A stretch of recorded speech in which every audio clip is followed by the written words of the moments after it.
இயேசுவுக்கே புகழ். இயேசுவில் பிரியமானவர்களே, இன்று நம் ஆண்டவர் திருப்பாடல் 119 அதிகாரம் 38 வசனத்தினூடாக இவ்வாறு நம்மோடு பேசுகின்றார். உமக்கு அஞ்சி நடப்போருக்கு அளித்த வாக்குறுதியை உம் ஊழியனுக்கும் நிறைவேற்றி அருளும்.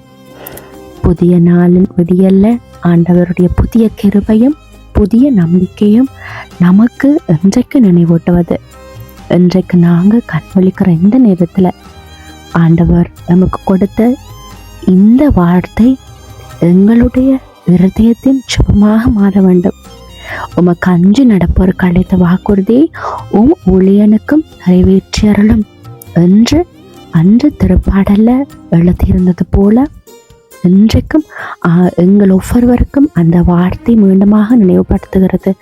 ஆண்டவருடைய வாக்குறுதிகள் வரும் வார்த்தைகள் அல்ல, அவை எங்களுடைய வாழ்க்கையை தாங்கும் உறுதியான அடித்தளங்கள். மனுஷங்கள் கொடுக்கிற வாக்குறுதிகள் சில நேரங்களில் மாறி போகும், ஆனால் ஆண்டவர் சொன்ன வார்த்தையிலிருந்து அவர் ஒரு நாளும் மாறுவது கிடையாது. அவருடைய காலத்தில் அவருடைய சித்தத்தின்படி அவர் நிச்சயமாக அவர் சொன்னதை நமக்கு நிறைவேற்றுகிற தகப்பனா இருக்கிறார். திருப்பாடல்ல இங்க செல்வத்தையோ புகழையோ சுக வாழ்வையோ கேட்கல. ஆண்டவரே, நீர் சொன்ன வார்த்தையை என்னுடைய வாழ்க்கையில நிறைவேற்றும் என்றது தான் அவருடைய விண்ணப்பம். ஏனென்றா ஆண்டவருடைய ஒரு வாக்குறுதி நிறைவேறினால் கூட 1000 பயங்கள் விலகி போகும். ஒரு தேவ வார்த்தை உயிர் பெற்றிருந்தால் பல ஆண்டுகளாக மூடியிருந்த கதவுகளும் நிச்சயமாக திறக்கப்படும். இந்த வசனமும் நமக்கு ஒரு முக்கியமான உண்மையை நினைவுபடுத்துது. ஆண்டவருடைய வாக்குறுதிகளை அனுபவிப்பதற்கு நாம் அவருக்கு அஞ்சி அவருடைய வழிகளில் நடக்க வேண்டும். தேவ பயம் என்றது பயந்து வாழ்வதல்ல, அவரை மதித்து அவருடைய சித்தத்திற்கு கீழ்ப்படிந்து வாழ்வதுதான் உண்மையான தேவ பயம். அப்படிப்பட்ட வாழ்க்கையை வாழும்போது ஆண்டவருடைய வாக்குறுதிகள் எங்களுடைய வாழ்வில் ஒன்றன் பின் ஒன்றாக நிறைவேறுவதை எங்களுடைய கண்கள் நிச்சயமாக காணும். திரவு விலியத்துல ஆண்டவருக்கு பயந்து வாழ்ந்தவங்க, ஆண்டவரையே ஆதாயமாக கொண்டு செயற்பட்டவங்களுடைய அநேகருடைய வாழ்க்கை ஆண்டவர் சொன்னது போல மிகவும் பிரகாசமாக இருந்தது. ஆபிரகாம், இசாக்கு, யாக்கோபு, மோசே, அன்னாள், எலியா, இப்படியாக அநேகருடைய வாழ்க்கை எங்களுக்கு இன்னமாக அநேகர் பைபிள்ல குறிப்பிடப்பட்டிருக்கு.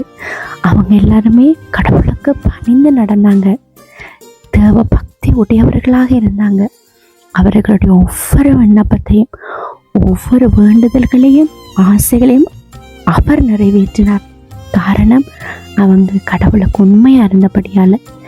நாங்களும் அவங்கள போல ஒரு சின்ன விஷயத்துல இருந்தாலும் நாங்கள் ஆண்டவருக்கு உண்மையா இருப்போமா இருந்தா அவருக்கு கீழ்ப்படைந்து ஆண்டவரில் தேவ பக்தி உடையவர்களாக நாங்கள் வாழ்ந்தோம்னா நிச்சயமாக ஆண்டவர் எங்களுடைய குறைகளை எல்லாம் நிறைவாக்கி எங்களுடைய வாழ்க்கையை ஆசீர்வாதம் நிறைந்த வாழ்க்கையாக மாற்றுவார். இன்றைக்கு எந்த சவாலாக இருந்தாலும் எந்த காத்திருப்பாக இருந்தாலும் மனம் தளர்ந்து போகாதீங்க. ஆண்டவர் தாமதிப்பது போல தோன்றினாலும் அவர் ஒருபோதும் தவறுவது கிடையாது. அவர் அளித்த ஒவ்வொரு வாக்குறுதியும் சரியான நேரத்தில் நிறைவேறும். அதனால் இந்த நாளை விசுவாசத்தோடும் நம்பிக்கையோடும் தொடங்குங்க. கண்களை மூடி ஆண்டவர்கிட்ட ஜெபம் செய்வோமா? அப்பா தகப்பனே, உடைய வாக்குறுதிகளில் நாங்கள் முழுமையாக நம்பிக்கை வைக்கிறோம். அப்பா, உங்களுக்கு அஞ்சி உங்களுக்கு பிரியமான வாழ்க்கை வாழ எங்கள் ஒவ்வொருவருக்கும் கிருபை செய்யுங்க.